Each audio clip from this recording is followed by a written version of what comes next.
from Tinder. You liked the last part, so I made another one. Enjoy your viewing. We agreed to meet at 9 in the evening, but this dude called me at 9:30 and said he overslept. I was already at the carnival and told him not to bother and not to come because I didn't want to see him. He asked me to provide him with a second one, a chance, and I agreed. But it so happened that my dad became seriously ill and spent the next 6 weeks in the hospital. I visited him every day and I didn't have time for a date, which made him very angry. A person created a fake Instagram account, subscribed to me and to everyone I was subscribed to. Then he saw me in my friend's stories and showed up at the restaurant where we were sitting, started calling me a liar and a whore, and we even had to threaten him with the police so that he finally left.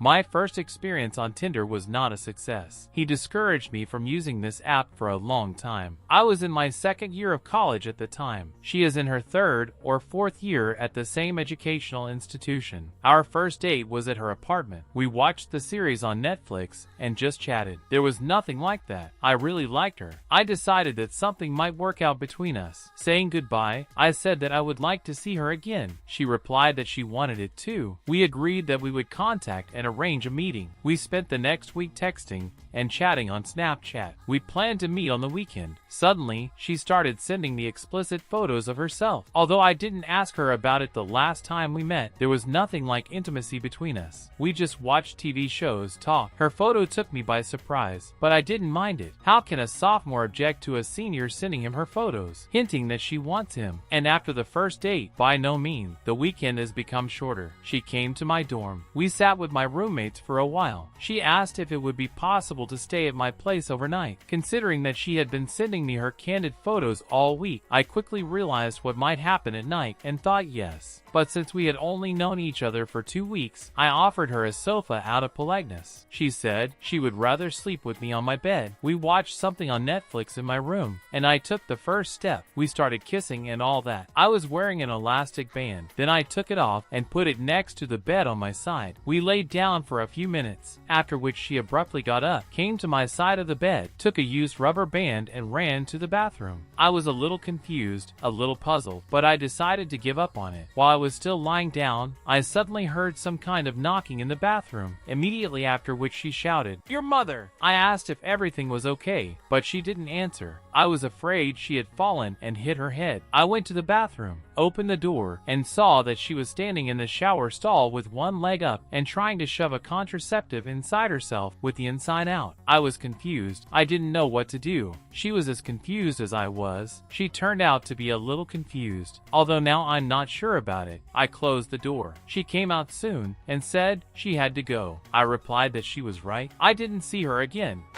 I corresponded with this girl for about 2 weeks. Everything went like clockwork, and in the end, she gave me her number, immediately started sending me her candid photos, and writing all sorts of obscenities. One evening, after a stressful day at work, she persuaded me to come over for coffee. She lived an hour away from me. For the next hour and a half, she talked incessantly about her ex, how she ran into him at the bank, and other things that girls usually say, resentful of their ex-boyfriends. Every time I tried to change the subject, she would interrupt me and start talking about him again. The next day, she wrote that I couldn't keep up a conversation and she was bored with me, so we could at best remain friends. At the same time, she got angry when I pointed out to her that she herself talked only about her ex all the time and did not let me put in a word, that before the meeting our communication was quite interesting.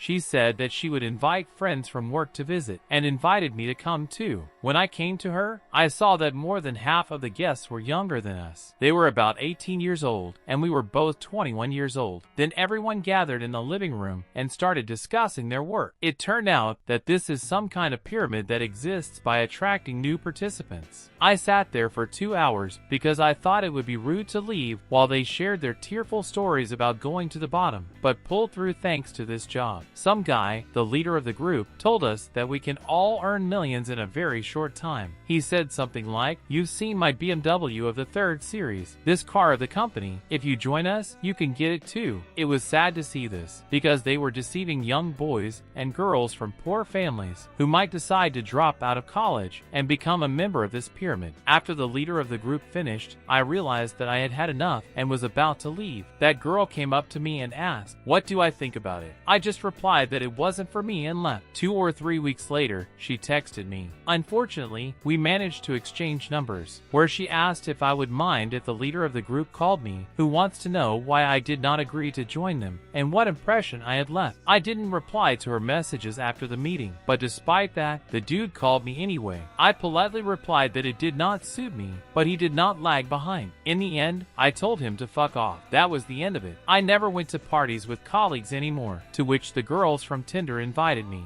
It was a pitiful sight. I remember that during his speech, the leader of the group said, "If you don't want to make millions, you can leave. No one is holding you back." I could just stand up and say, "It's all bullshit. It's a scam. Don't believe them. Otherwise ruin your lives and leave beautifully." But I'm only capable of doing this in my dreams. There was a coincidence with one girl. We started texting, and we called later in the evening. It was interesting to communicate with her. I offered to go on a date the next night. She agreed, but after 5 minutes, she wrote that she had to tell me something. It turned out that she was permanently confined to a wheelchair. I realized that I would look like an asshole in any case if I canceled the date now, or if I still took her somewhere. I thought, why not? It's just a date. We can just have a nice time. Later, we called each other and chatted until we went to bed. The next morning, she called me and said that she was doing something crazy right now, but she didn't say which one. She promised to tell me later. A few hours later, she called me again and said she would send me a photo of what she had done. I checked the message and saw a photo of her wrist where my name was tattooed. As soon as we finished talking, I decided to tell my friends about this crazy woman. That evening, I went to see her because I decided that I had to at least take her on a date. Once she decided to get a tattoo with my name on it. Besides, I wanted to make sure it was real. As I drove up to her house, I realized that her chair might not fit into my car, but I knew that she also had a car. When we met, I offered to take her to the restaurant herself. I went to her car in the parking lot and got in. Before, I was sure that she drives a special car adapted for the disabled, but it turned out that it was an ordinary car. She just pressed on the brake and gas pedals with the help of crutches. This news did not please me, because we had to drive along the highway where there were many other cars. When we were on our way to the restaurant, her daughter called her. I offered to come back, but she refused. We planned to go to the cinema after dinner, but her child never calmed down, and we drove back to her place. I crossed my fingers so we could get there without incident, but soon after we drove off, she turned to me and said she was a little drunk. I was wondering how you could get drunk on one drink. I offered her to get behind the wheel, but she said she would just drive in a faster lane and stepped on the gas with the help of a crutch. I didn't stop praying until we got to her house. He helped her get home, said goodbye and left. By the way, the tattoo was real. That's all. Thank you so much for watching this video to the end. You can also watch the videos that are currently on your screens. Write your stories in the comments. I'll like the most interesting ones.